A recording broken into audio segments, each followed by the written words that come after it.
Okay, guys, a little video here, tips and tricks for our Module 1 activity.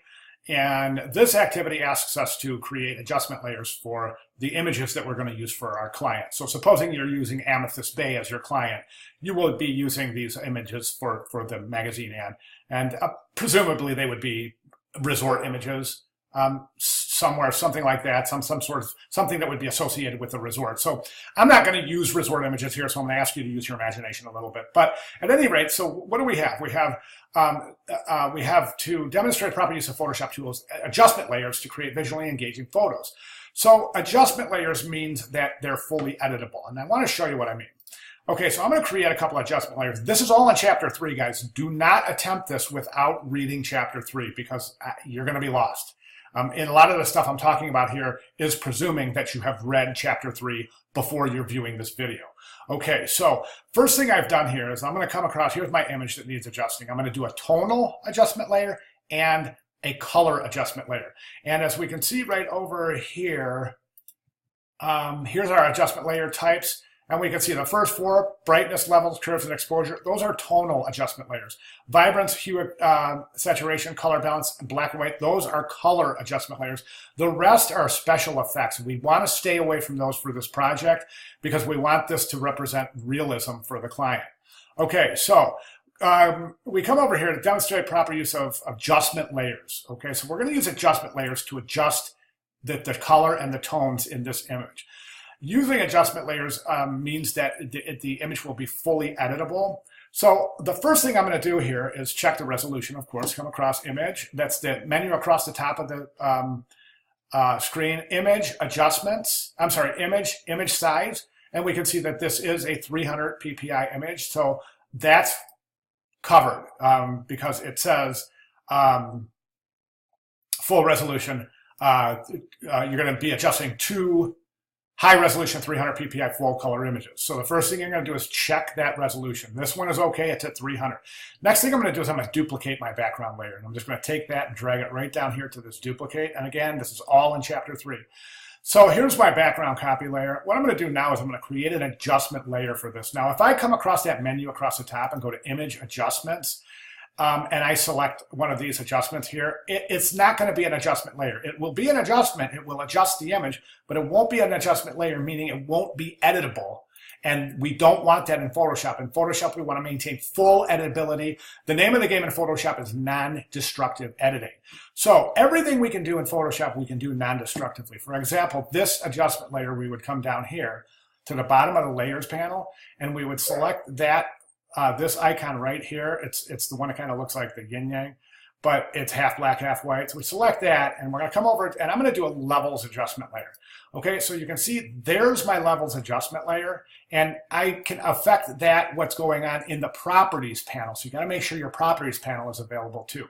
Now, what I'm going to do is this is the shadows, the midtones, and the highlight sliders. Now, again, this is all in Chapter 3, so if this doesn't make sense right now, it will after you view Chapter 3. At any rate, I want to brighten this image up a little bit.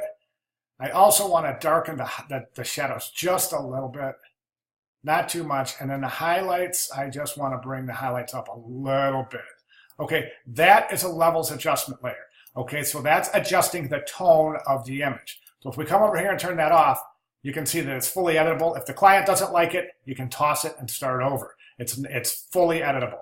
Okay, so we come back here, and the next thing I want to do is another adjustment layer. Remember, I said we do tonal, then we do color. So I'm going to come over here and select another color, another adjustment layer. This time I'm going to come down and let's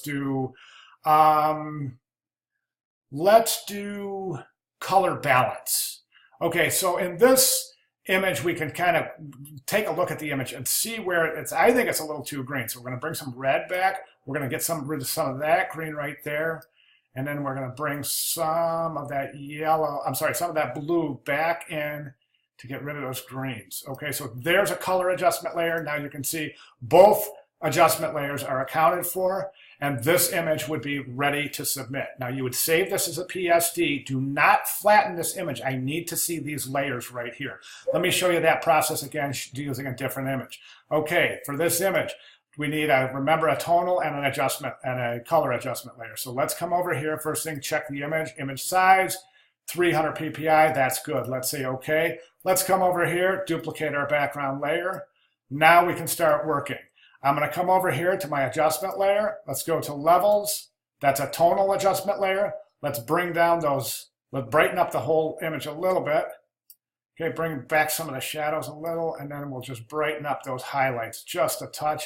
Okay, that would be my tonal adjustment layer. Next, we're going to do a color adjustment layer. Let's do color balance on this one because I see there's, okay, whoops, I did not want to do that. Let me get rid of that, and let's do hue saturation. Okay, so in hue saturation, we can adjust the hue and the strength of the colors. So if we don't like the colors, okay, so for example, we can turn this more to green, bring it to the blue end. Let's get some realism here.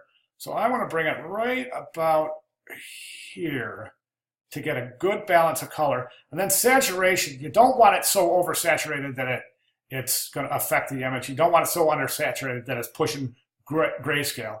So let's just find a happy medium. And there we go. Now, again, this image would be ready to submit. It's got don't flatten it. Make sure all of the layers are, okay, so we can turn those layers off and see those adjustment layers. If the client doesn't like it, we can just discard these colors, these layers, and we are ready to start over. So it's completely non-editable. Okay, the next thing I want to bring to your attention is this. How do you submit? Your final submission for this should be a zipped file containing 2 layered high-resolution PSD files. That's these. This one layered and this one layered. So these would go in the folder. The next thing that would go into folder is a PDF. And in that PDF, you would have the before and the after. One way to do the PDF, you can do a PDF by placing the images in an Illustrator file or an InDesign file. I've got an Illustrator file open here. So let's just say we would take our before image of the first, the image of the girl, put the before there, put the after there, place it right there. Then come over here, then the guy and the girl image, place the before there, place the after there. Then when the images are placed and sized, come down to File, Save As,